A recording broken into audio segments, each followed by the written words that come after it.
Il y avait une odeur de brûlé et de vieux plastique.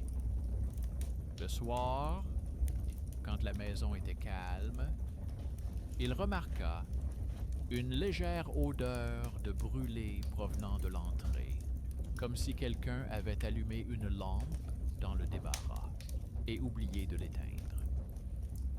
Le voyant rouge de l'ascenseur était allumé, mais l'ascenseur ne fonctionnait pas. Ivan Petrovitch pensa qu'il y avait un court-circuit quelque part. Il retourna dans son appartement, traversa le couloir étroit où le papier peint se décollait du mur et ouvrit bruyamment la porte du balcon. Il y avait là un vieux téléviseur, un modèle soviétique, trouvé récemment dans le grenier lorsque sa voisine du dessus lui avait demandé de l'aider à sortir des vieilleries. Il ne l'avait pas jeté à l'époque. Il lui semblait dommage. L'appareil était encore en bon état. Depuis, le téléviseur était resté près de la fenêtre, comme un objet muet du passé. Aujourd'hui, Ivan Petrovitch avait décidé de le vérifier, juste pour occuper sa soirée. Il avait travaillé toute sa vie comme électricien et continuait de penser que tout objet devait être utile. Sa retraite était modeste. Son téléviseur était cassé depuis longtemps et il n'avait pas l'intention d'en acheter un autre. Il a soigneusement retiré le capot arrière, a nettoyé la poussière à l'aide d'une brosse et a vérifié les contacts. Ses doigts se souvenaient encore du mouvement habituel. L'odeur de l'étain et de l'isolation l'avait ramené des décennies en arrière, à l'époque où il pouvait déterminer d'où venait l'étincelle, rien qu'au bruit. Quand il alluma la télévision, l'écran s'illumina d'une douce lumière verte, puis d'une neige grise. Au bout d'un instant, une image apparut. Un studio à l'ancienne, semblable à ceux que l'on voyait au début des années 2000. Le présentateur était assis à une table, et tout aurait semblé banal si ce n'était la date affichée dans le coin de l'écran, celle du lendemain. Ivan Petrovitch pensa qu'il s'agissait simplement d'un artefact. Peut-être quelqu'un avait-il enregistré une vieille cassette avec le programme télévisé. Il voulut éteindre, mais le présentateur annonça le titre. Incendie dans une maison de la rue centrale. Puis il donna le numéro de la maison. Sa maison. Au début, il n'y crut pas, mais lorsqu'il entendit que l'incendie s'était déclaré dans la cage d'ascenseur et qu'il n'y avait pas de blessés, il sentit son cœur se serrer. Il regarda machinalement par la fenêtre. Tout était calme en face. Seule la lampe de l'entrée clignotait. Il pensa que c'était une coïncidence. La télévision était peut-être connectée à un vieux magnétoscope et la date était peut-être erronée. Il a débranché la prise, mis la bouilloire en route, mais son regard revenait sans cesse vers l'écran. Le lendemain, l'ascenseur ne fonctionnait effectivement pas. Deux électriciens se tenaient en bas. L'un tenait une lampe enfumée, l'autre se plaignait que le câblage était vieux et avait pris feu. Ivan Petrovitch passa devant eux sans dire un mot. Il n'arrivait pas à comprendre que la télévision avait montré cela à l'avance. Le soir, il l'alluma à nouveau. L'écran se mit à bourdonner et le présentateur réapparut, avec la même voix et le même fond. La date d'après-demain s'afficha à l'écran. Et la nouvelle: un retraité du 4e étage s'est blessé en tombant dans les escaliers. Ivan Petrovitch se figea. Il habitait justement au 4e étage. Il alluma une cigarette, bien qu'il ait arrêté de fumer depuis longtemps. La fumée se répandit dans la pièce et la télévision semblait la refléter par vagues. Il se dit que c'était absurde, que c'était une simple coïncidence. Peut-être que la télévision captait un signal d'archive, mais au fond de son âme, là où l'habitude de la logique ne pouvait plus le sauver, mûrissait un sentiment d'inquiétude. Celui que l'on ressent quand quelque chose ne va pas dans la maison, quand tout semble comme d'habitude, mais que les petits détails ne concordent plus. Il décida de vérifier. Il descendit au grenier, où il avait trouvé la télévision une semaine auparavant. Sous le toit, ça sentait la moisissure et les souris. Dans le coin le plus éloigné se trouvait une boîte contenant des magazines aux pages décolorées, de vieux chèques et plusieurs albums photos. Sur une photo en noir et blanc, il se reconnut, 20 ans plus tôt, à côté d'une femme qu'il n'avait jamais vue, mais dont le visage lui semblait vaguement familier. Au dos, une inscription. Ivan et Vera, rénovation du studio Gorodsky Novosti, 1999. Il se souvint qu'à l'époque, leur équipe avait effectivement installé l'éclairage à la télévision. Vera était ingénieure du son. Après cette rénovation, elle avait disparu. On disait qu'elle avait déménagé. La télévision trouvée dans le grenier pouvait provenir de là, mise au rebut par le même studio. Il rentra chez lui. Le téléviseur était là, l'écran était noir, mais semblait refléter un mouvement, comme si quelqu'un passait derrière lui. Il se retourna. Il n'y avait personne. Il n'a pas dormi de la nuit. Un léger grésillement provenait de la cuisine, comme si un vieux poste de radio cherchait une fréquence. Ivan Petrovitch s'est approché. L'écran était allumé, sans son, puis l'image s'est stabilisée. Un présentateur lisait les informations. Cette fois-ci, il s'agissait de la disparition de Vera S., une retraitée qui vivait au numéro 14. Il ne comprit pas tout de suite ce qui le troublait. Le numéro correspondait à leur immeuble, mais c'était une autre entrée. Il enfila sa veste et descendit. Dans la première entrée, il y avait une jeune femme avec un chien. Elle a dit que personne n'avait ouvert depuis longtemps chez sa voisine du 14e appartement. La police était déjà là, mais ils n'avaient pas ouvert la porte. Ils attendaient les proches. Ivan Petrovitch a senti un frisson le parcourir. Le nom, l'immeuble, l'ascenseur, tout correspondait aux informations. Il retourna chez lui, éteignit la lumière, mais l'écran de la télévision reflétait toujours une pâle lueur, comme si quelqu'un tenait une bougie derrière la vitre. Il s'approcha et vit son reflet à côté du présentateur. Pendant un instant, il lui sembla que celui-ci le regardait droit dans les yeux, comme s'il attendait que le spectateur comprenne le sens de ses paroles. À partir de ce soir-là, la télévision s'alluma toute seule. Parfois, elle diffusait des émissions vides, sans son, sans mouvement. Juste un studio avec un présentateur immobile. Parfois, de courts messages apparaissaient. Une date, une rue, un nom de famille.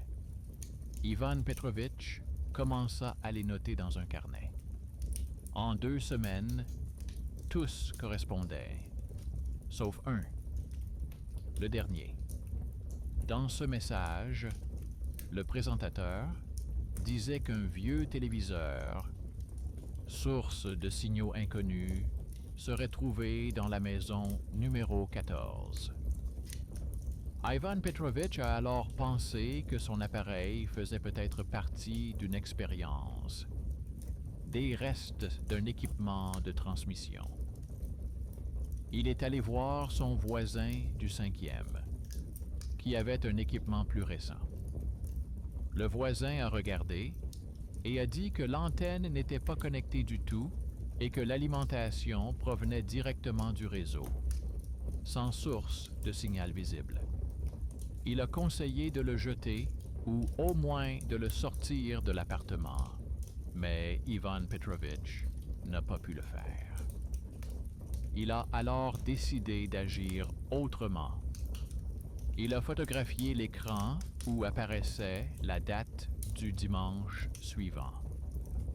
Sur la photo, on voyait un présentateur dont le visage était légèrement flou, comme si l'image bougeait.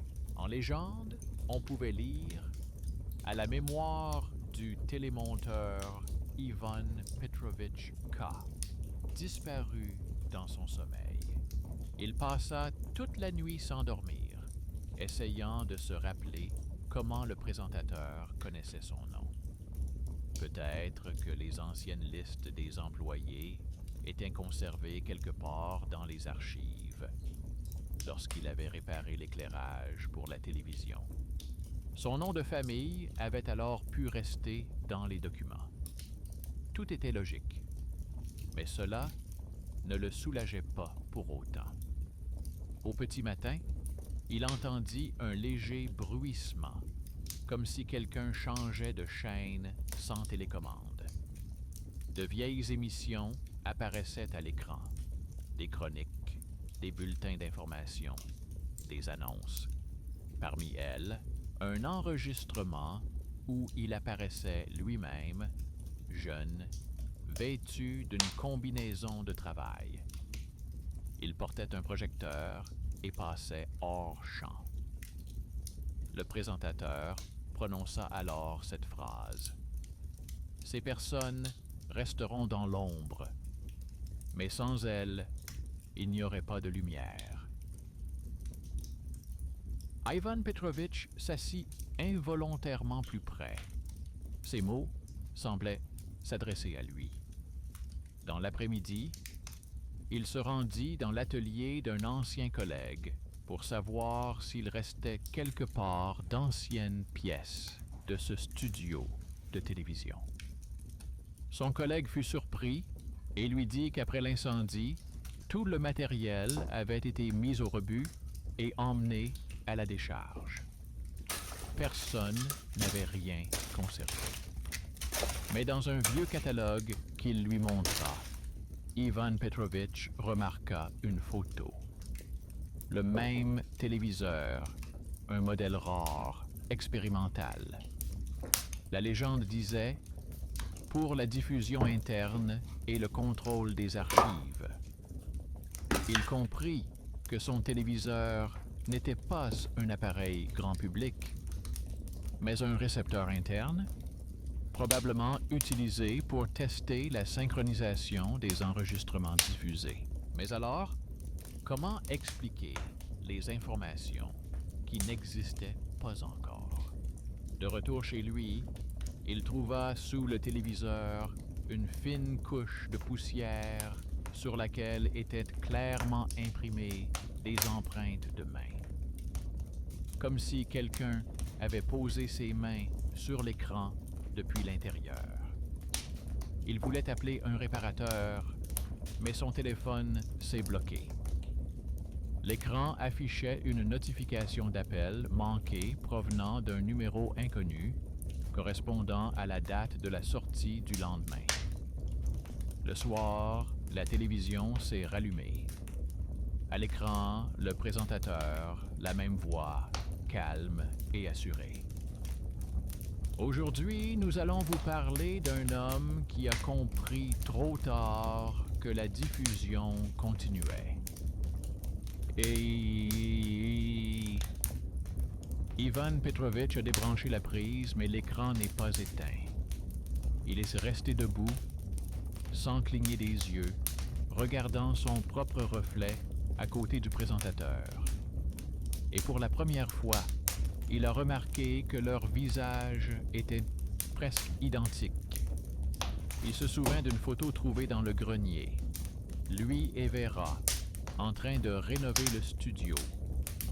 Sur la photo, un homme se tenait derrière eux, silhouette floue, reflétée dans la fenêtre. La forme du visage, les lunettes, exactement les mêmes que celles du présentateur. Ivan Petrovitch s'approcha lentement de l'écran. L'image trembla légèrement et il sembla que le présentateur prononçait des mots inaudibles. Seules ses lèvres bougeaient. Ivan Petrovitch nota la date et l'heure dans son carnet. Puis il regarda à nouveau. Le présentateur leva les yeux et hocha la tête, comme pour marquer son accord. La télévision s'éteignit. La pièce fut plongée dans le silence, et seul le reflet de l'écran subsista, sombre comme un abîme, dans lequel on pouvait distinguer un mouvement semblable à une respiration. Lorsque l'écran s'éteignit, Ivan Petrovitch resta longtemps assis, regardant son propre reflet. L'obscurité dans la pièce semblait dense, comme si on pouvait la toucher. Il voulait se convaincre que tout était explicable, mais le sentiment d'une présence étrangère ne disparaissait pas. L'ampoule au plafond s'alluma, puis s'éteignit. Un vieux câblage, rien d'inhabituel. Mais quelque chose en lui s'était brisé. Le sentiment habituel de contrôle sur les choses avait disparu. Il avait vécu toute sa vie selon les règles de cause à effet. Et maintenant, un objet issu de sa propre profession jouait avec lui comme avec un spectateur crédule. Il se rendit dans la cuisine, mit la bouilloire en route et remarqua que l'aiguille de l'horloge murale avait exactement 1 heure de retard. Hier, elle fonctionnait normalement. Il regarda ensuite son téléphone, qui indiquait une autre heure correspondant à celle de la dernière diffusion. Il nota cela dans son carnet. Décalage horaire, horloge, émission. Le lendemain, il décida tout de même de sortir la télévision. Il attendit le matin, enveloppa l'appareil dans une vieille couverture pour ne pas le casser et le descendit dans l'escalier. Devant l'entrée se tenait un homme en uniforme de coursier, tenant une boîte sans inscription. Voyant Ivan Petrovitch, il lui dit qu'il avait un colis au nom de Vera S., appartement 14. Ivan expliqua que personne n'habitait là depuis longtemps, mais le coursier haussa simplement les épaules et posa la boîte sur le rebord de la fenêtre. Le soir même, les habitants écrivirent sur le chat local que quelqu'un avait sorti un téléviseur et l'avait laissé sous l'auvent. Les voisins pensèrent qu'il s'agissait d'un vieil appareil et placèrent des sacs poubelles à côté. Le lendemain matin, tout avait disparu, le téléviseur et la boîte. 2 jours plus tard, le présentateur est réapparu, mais sur un autre écran. Ivan Petrovitch a allumé son ordinateur portable pour se distraire, mais au démarrage, le navigateur a affiché une courte vidéo. Sans source, sans titre. À l'intérieur, On voyait le studio familier et on entendait la même voix. Ah, il a dit la retransmission continue. À partir de ce moment, une série d'événements étranges, mineurs, mais de plus en plus fréquents, a commencé. La lampe dans l'entrée clignotait à nouveau aux mêmes heures que lorsque la télévision s'allumait auparavant. Quelqu'un appelait l'interphone chaque nuit à minuit pile, mais la caméra ne montrait qu'une image vide.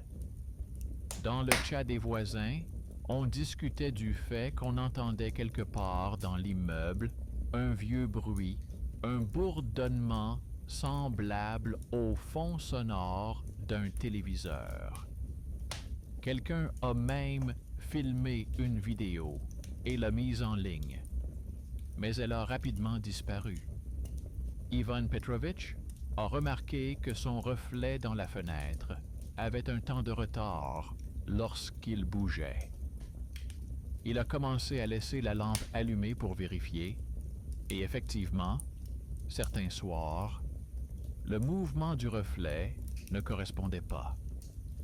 Il se mit à chercher une explication rationnelle. Il trouva sur Internet un vieil article sur une série de téléviseurs similaire à la sienne. On y écrivait qu'une partie des modèles avait été utilisée dans des expériences de transmission directe de signaux sur des fréquences fermées, que certains pouvaient fonctionner comme des récepteurs miroirs, fixant leur propre image et la répétant après un certain temps. Cela ressemblait à une légende, mais cela correspondait trop précisément. Ce jour-là, un nouveau locataire est arrivé dans l'immeuble. Un homme de petite taille, avec une valise et une boîte à Ouda. Il s'est présenté comme électricien et a dit qu'il venait à la demande du service d'entretien. Ivan Petrovich était surpris, car il n'avait appelé personne. L'homme vérifia le tableau électrique, dit que le câblage était vieux et ajouta, comme en passant, « L'essentiel, c'est de ne pas toucher à la prise sous le téléviseur. Il y a une boucle sur l'ancien circuit d'où venait le signal commun. » Puis il sourit, prit sa valise et partit. Ce n'est que quelques heures plus tard qu'Ivan Petrovich se souvint qu'aucun de ses voisins n'avait parlé de la demande. Il descendit jusqu'au tableau électrique. Les scellés n'avaient pas été touchés. Et près de sa porte, il trouva un bout de papier. Canal rétabli. Pendant la nuit, un léger bruit le réveilla. Il pensa d'abord que quelqu'un frappait sur le radiateur. Puis il comprit que le bruit venait de l'intérieur du mur, derrière lequel se trouvait auparavant le téléviseur. Il colla son oreille contre le mur et entendit un grondement sourd, entrecoupé de silence, comme si quelqu'un envoyait un message en morse. Il ressortit son carnet. Sur la dernière page, il écrivit soigneusement « Si mon nom apparaît demain, éteindre la lumière et attendre l'aube. » Mais l'aube n'est pas arrivée à l'heure prévue. Quand il s'est réveillé, l'aiguille de l'horloge était au même endroit que pendant la nuit. Le téléphone indiquait la date du lendemain. Un léger clic se fit entendre dans la prise électrique. Il alluma la lampe et, l'espace d'un instant, la pièce fut baignée de la douce lumière de l'écran, bien qu'il n'y ait plus de télévision. Sur le mur en face du lit, une image apparut, comme une projection. Un studio, un présentateur, une voix familière. Sur la table se trouvait une pile de papier, des copies de reçus, des demandes de réparation, des photos. Parmi elles, une photo d'Ivan Petrovich lui-même, prise de dos au moment où il descendait le téléviseur dans les escaliers. Le présentateur lut. Un habitant du bâtiment 14, qui vivait seul, a signalé un problème d'électricité et a été retrouvé dans son appartement un jour après la coupure de courant. La cause du décès n'a pas été établie. Ivan Petrovich fit un pas en arrière, mais l'image le suivait comme un reflet. Il remarqua que le présentateur avait vieilli. Raide, cheveux gris, lunettes semblables aux siennes. L'écran semblait vieillir avec lui. Il essaya de crier pour couvrir le silence, mais le son restait coincé dans sa gorge. Une pensée lui traversa l'esprit. Si la télévision était expérimentale, peut-être n'enregistrait-elle pas des émissions. Mais les souvenirs de ceux qui se trouvaient à proximité. Peut-être que l'enregistrement de l'ancien studio, de leur visage, de leur voix, était resté dans le circuit et qu'il recalculait maintenant le temps à sa manière. Il se rendit dans le débarras où il rangeait ses outils, trouva un tournevis et commença à retirer le couvercle de la prise d'où provenait le cliquetis.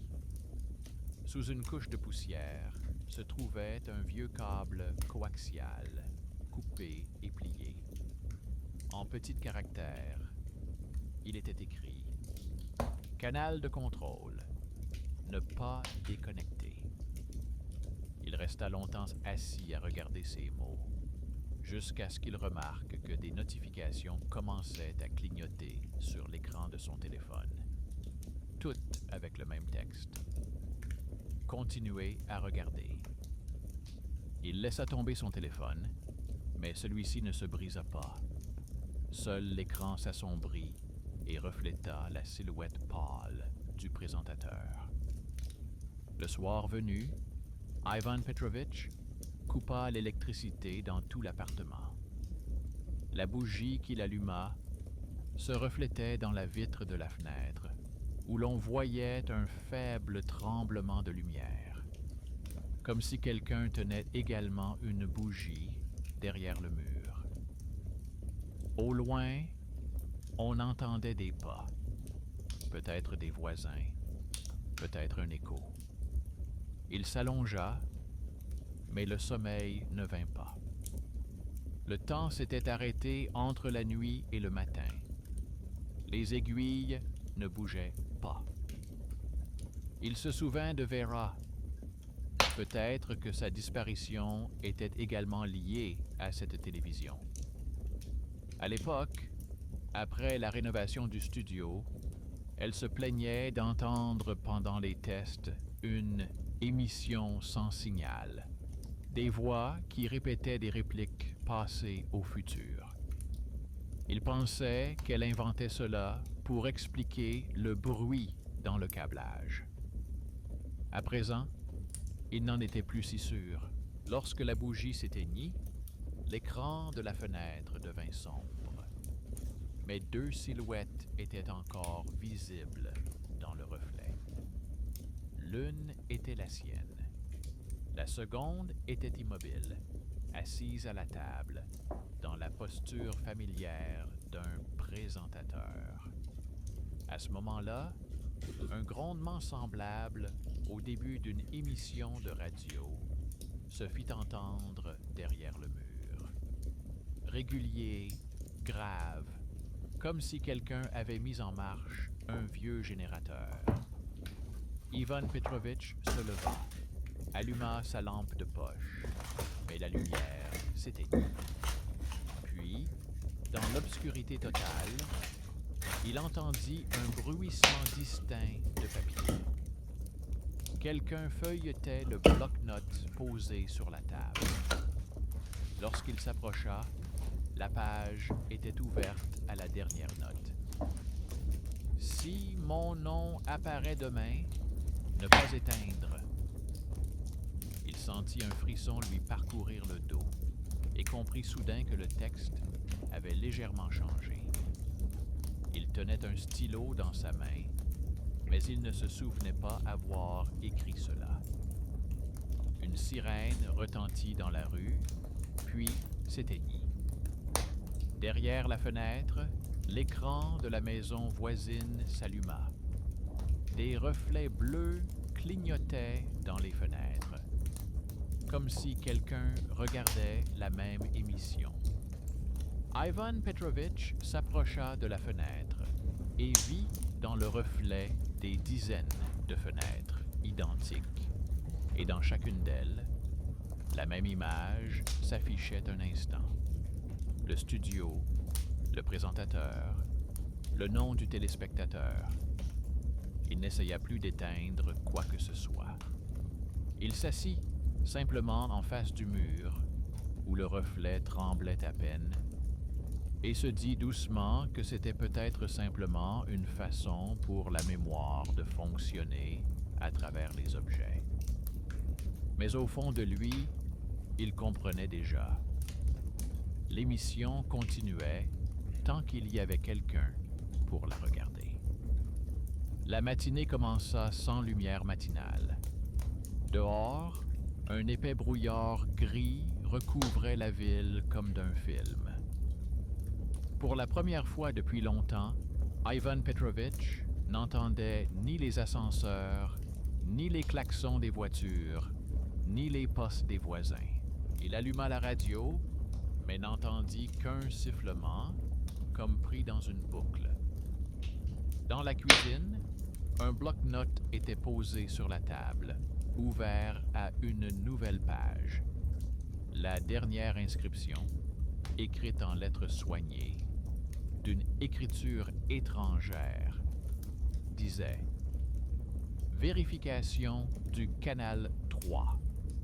L'émission continue. » Il comprit que pendant la nuit, alors qu'il dormait, quelqu'un était entré dans l'appartement.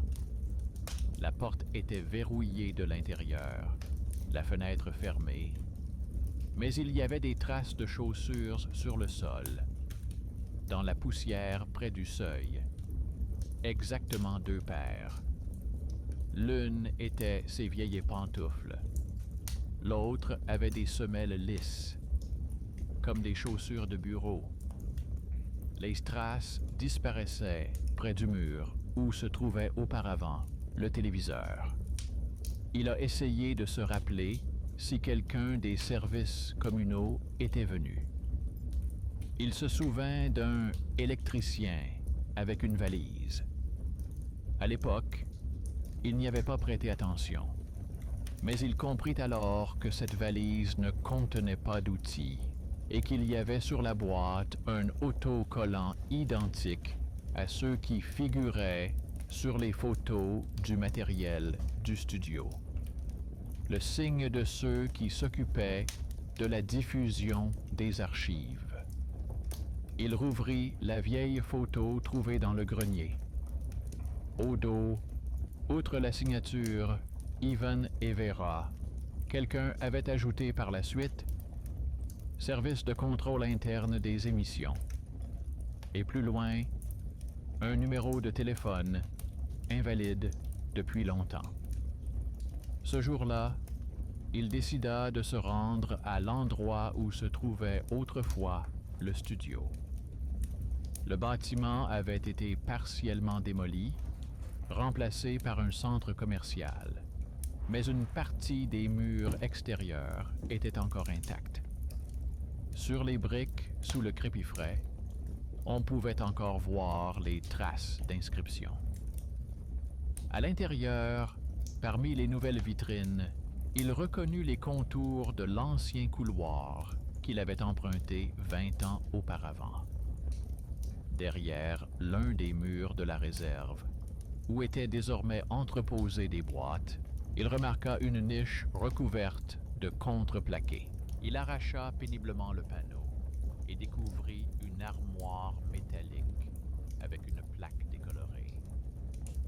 Serveur de surveillance, diffusion interne. À l'intérieur, il y avait de la poussière, de vieilles bobines, des films. Sur l'une d'elles figurait son nom. La date de tournage correspondait à l'année de sa dernière réparation dans ce studio. Il alluma le lecteur portable apporté par le gardien. Un vieil homme qui, après avoir d'abord râlé, resta dans les parages lorsqu'il remarqua son intérêt. L'image était floue, mais reconnaissable.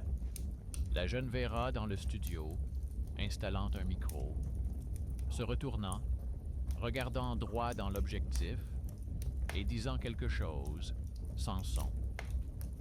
Puis il apparaît, Ivan, encore sans cheveux gris, un projecteur à la main. La caméra tremble et soudain, l'image s'interrompt.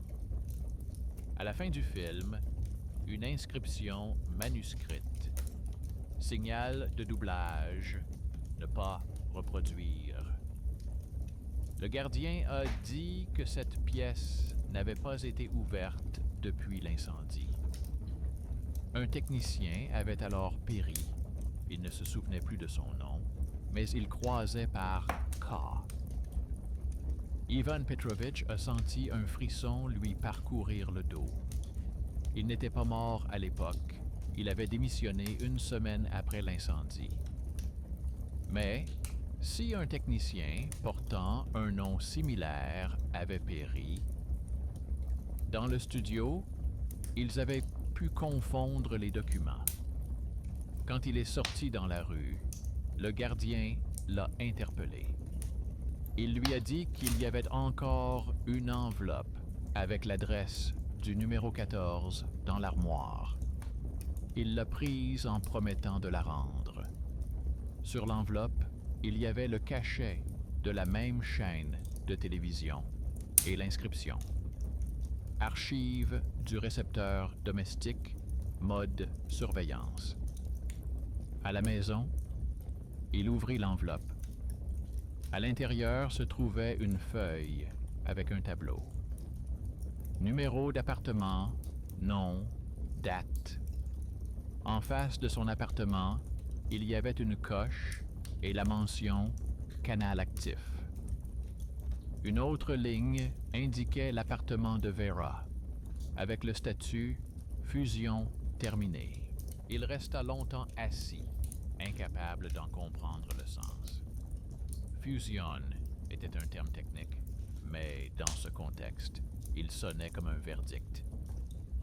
Si leurs appareils transmettaient des signaux non seulement vers l'extérieur, mais aussi vers l'intérieur, Vera pouvait rester là-bas, à l'intérieur.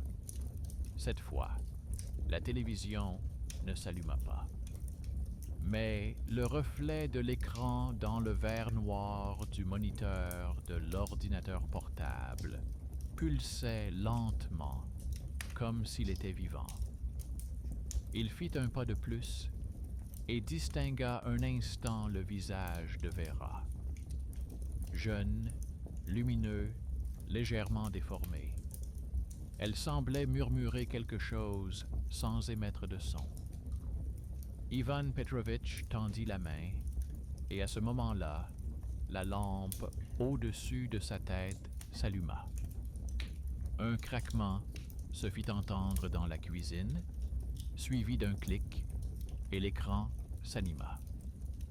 Le présentateur était différent. Une femme sévère, aux cheveux courts. Elle lut calmement. La chaîne oubliée revient à l'antenne. La diffusion commencera après confirmation du téléspectateur. Sur la table, à côté du téléviseur, se trouvait une carte, fine, en plastique, avec un numéro imprimé et l'inscription « Identification de l'opérateur ». Il ne se souvenait pas l'avoir vue auparavant. Il comprit que tout cela faisait partie de l'ancien système de surveillance inversée. Ils étaient connectés pour observer la réaction des téléspectateurs à l'antenne. La caméra intégrée au téléviseur pouvait transmettre l'image au centre. Et peut-être qu'après l'incendie, le circuit était resté actif, mais qu'il ne transmettait plus les réactions, mais les téléspectateurs eux-mêmes. Il prit la carte et la posa devant l'écran. L'image trembla et un homme apparut dans le studio. Ce n'était ni le présentateur, ni le caméraman, mais il avait quelque chose de familier. C'était l'électricien avec la valise. Il était assis face à la caméra et le regardait droit dans les yeux.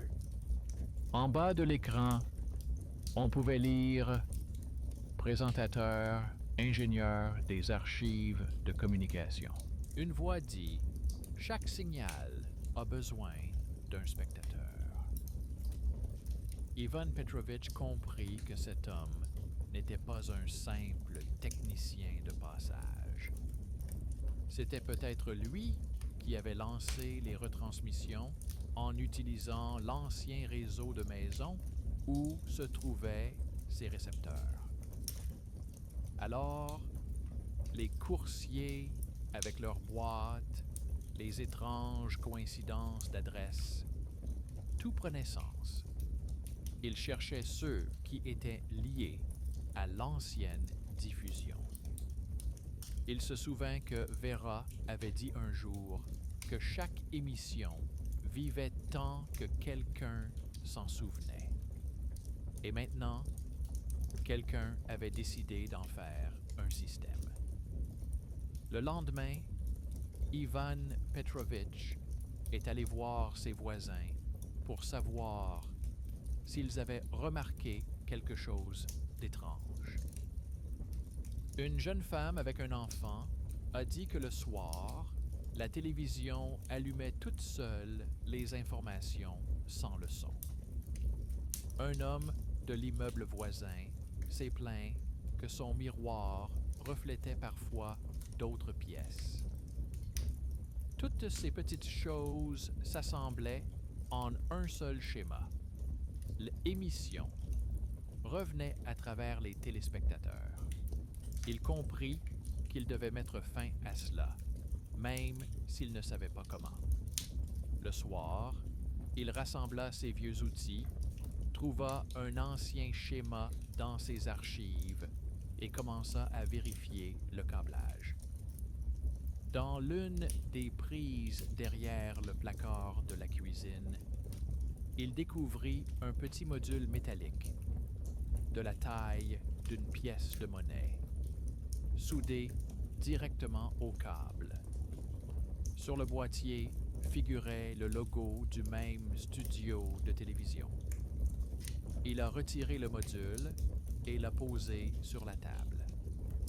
Au même instant, les lumières de la cuisine se sont allumées et un bourdonnement semblable à une respiration s'est fait entendre dans les haut-parleurs de l'ordinateur portable.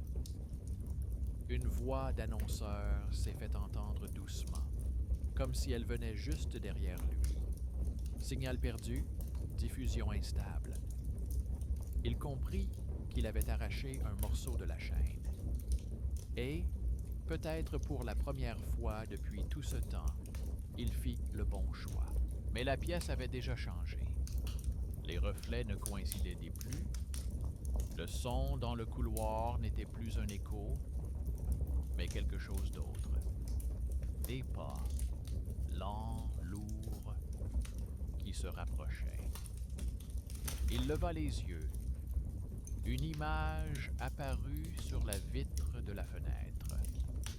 À nouveau, le studio, désormais vide, sans présentateur, seulement une lueur. Sur la table, dans le cadre, se trouvait sa carte d'opérateur. La caméra s'en approcha lentement et les lettres « Identification terminée » Ivan Petrovitch apparurent à l'écran. Il se leva et comprit soudain que la lampe ne clignotait pas, qu'il n'y avait pas d'ombre, mais que le reflet était toujours là. Ce n'était pas lui. C'était ce qui restait à l'antenne. Il se tenait devant la fenêtre, sentant le froid émaner de la vitre. Le reflet ne répétait pas ses mouvements. Il restait immobile, le regardant droit dans les yeux. Un faible bourdonnement provenait du fond de l'appartement, comme si un vieux générateur s'était mis en marche. Ivan Petrovitch se retourna lentement. La lumière s'alluma dans le couloir.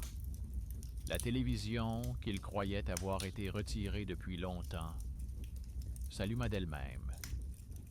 Mais maintenant, elle était de nouveau à sa place, sans poussière, sans rayures, neuve, comme au premier jour. À l'écran, on voyait un studio, une table vide, un micro, un fond gris uni. Puis, Vera entra dans le champ. Jeune, telle qu'il se souvenait d'elle lors de sa dernière année de travail. Elle s'assit, arrangea ses cheveux et regarda droit vers la caméra. Sa voix résonna clairement, comme si elle venait de l'intérieur de la pièce. La diffusion est possible tant qu'on se souvient de nous. Mais la mémoire n'est pas un signal, c'est un devoir. Si la chaîne n'est pas fermée, elle continue à chercher des téléspectateurs. Il comprit. Ce n'était pas un enregistrement d'archives. Elle s'adressait à lui. Pendant un instant, la pièce sembla se diviser en deux. L'une où il se tenait près de la fenêtre et l'autre, reflétée, où elle parlait. « Tu es resté ?» continua sa voix. « Parce que tu voulais comprendre? Mais tu n'es pas un spectateur. Tu es la source. » Ivan Petrovitch ne comprit pas tout de suite le sens de ces mots. Quelque chose sembla se déclencher en lui. Toutes ces semaines, les émissions, les coïncidences. Il avait passé tout ce temps à chercher celui qui contrôlait tout. Et il n'avait trouvé que lui-même. Depuis qu'il avait sorti la télévision, le signal n'avait pas disparu, ce qui signifiait que la boucle était bouclée. Il fit un pas vers l'écran. Vera dit « Si tu veux que cela s'arrête, tu dois te déconnecter de l'antenne. » Il s'assit à la table et feuilleta lentement le cahier. Sur chaque page figuraient des dates, des noms, des événements qui s'étaient déjà produits. Et parmi eux, sa dernière note, l'émission continue. Il arracha la feuille, la froissa et la jeta à la poubelle. L'écran trembla. Vera baissa les yeux, comme si elle avait vu ce qu'il avait fait. Maintenant, quelqu'un doit confirmer la fin de la diffusion, dit-elle. À ce moment-là, des pas se firent entendre derrière le mur. Des pas légers et réguliers. Quelqu'un s'arrêta devant la porte et frappa 2 fois. Ivan Petrovitch ne bougea pas. Puis une voix familière se fit entendre, celle de l'électricien, calme, légèrement fatigué. « Vous avez fait ce que vous pouviez. Je m'occupe du reste. » Il ouvrit la porte. Le même homme se tenait sur le seuil, mais cette fois sans valise, un petit boîtier portable à la main. Son visage semblait différent, plus âgé, mais plus doux, marqué par une certaine fatigue humaine. Il entra dans la pièce et regarda l'écran. « Vous n'auriez pas dû faire partie du réseau, » dit-il en regardant la télévision. « Vous avez été inscrit par erreur lorsque le studio a fermé.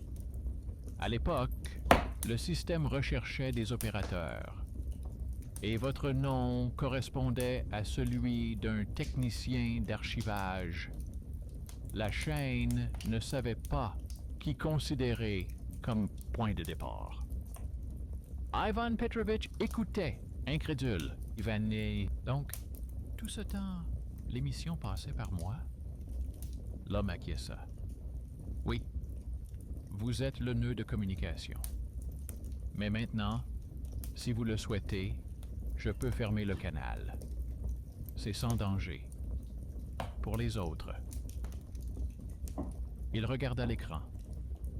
Vera restait silencieuse, mais son regard s'était adouci, comme si elle attendait une décision.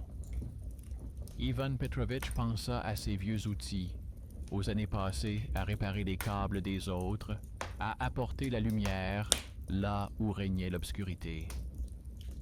Toute sa vie, il avait connecté des circuits et maintenant, il devait couper le dernier. Il dit doucement « Fermez ». L'homme sortit un câble fin de sa poche et le brancha dans la prise sous le téléviseur. Une barre de chargement apparut à l'écran, puis une courte inscription. Fin de la diffusion. La lumière dans la pièce commença à faiblir, comme si les lampes s'éteignaient les unes après les autres. L'image de Vera se dissipa. Le visage du présentateur disparut. Juste avant la fin, Vera sourit et dit « Maintenant, on se souviendra de nous comme il faut. » L'écran s'est éteint. Le silence s'installa dans la pièce. Seule l'horloge murale, pour la première fois depuis plusieurs jours, fonctionnait régulièrement, sans s'arrêter. Ivan Petrovitch la regarda et comprit que le temps s'écoulait à nouveau. L'homme muni de la télécommande prit la carte de l'opérateur sur la table et la mit dans sa poche. La transmission est terminée, mais parfois, l'écho reste. Si vous entendez un bruit, n'allumez pas l'appareil. Il hocha la tête et sortit. Ivan Petrovitch resta seul. L'appartement sentait la poussière et l'air frais, comme après un orage. Il ouvrit la fenêtre. Dehors, il pleuvait légèrement, une pluie fine, presque transparente. Au loin, on entendait des voix réelles, vivantes. Il rangea son carnet dans un tiroir, le ferma et, pour la première fois depuis longtemps, ressentit une certaine sérénité. Mais lorsqu'il éteignit la lumière et passa devant l'écran noir de son ordinateur portable, une faible lueur apparut pendant une fraction de seconde dans le reflet, comme si un vieux téléviseur essayait de capter un signal. Il ne se retourna pas. Il dit simplement à voix basse « Maintenant, c'est fini ». L'écran resta noir. La conclusion était simple. Plus personne dans l'immeuble ne voyait d'étranges émissions. Une semaine plus tard, le câblage a été remplacé dans l'entrée et l'odeur de brûlé a disparu. Les coursiers ont cessé de venir. Dans le chat des voisins, on a seulement discuté une fois du fait que le vieil homme du 4e étage avait aidé les électriciens à effectuer les réparations, après quoi tout le monde a retrouvé la lumière. Seul un garçon de l'immeuble voisin racontait que, la nuit, un faible scintillement apparaissait parfois sur le mur du couloir, comme si quelqu'un allumait un vieux téléviseur. Mais les adultes ne le croyaient pas. Et dans la maison numéro 14, tout suivait son cours. Le temps passait comme il se doit. Et seule une cassette, parmi les dossiers étiquetés conservés dans les archives de l'ancienne chaîne de télévision, contenait un enregistrement sans titre, un studio, une table vide, une caméra et une voix calme, hors champ, qui disait « L'émission est terminée ». Et après une courte pause, on entend le bruissement d'une feuille, comme si quelqu'un fermait un cahier.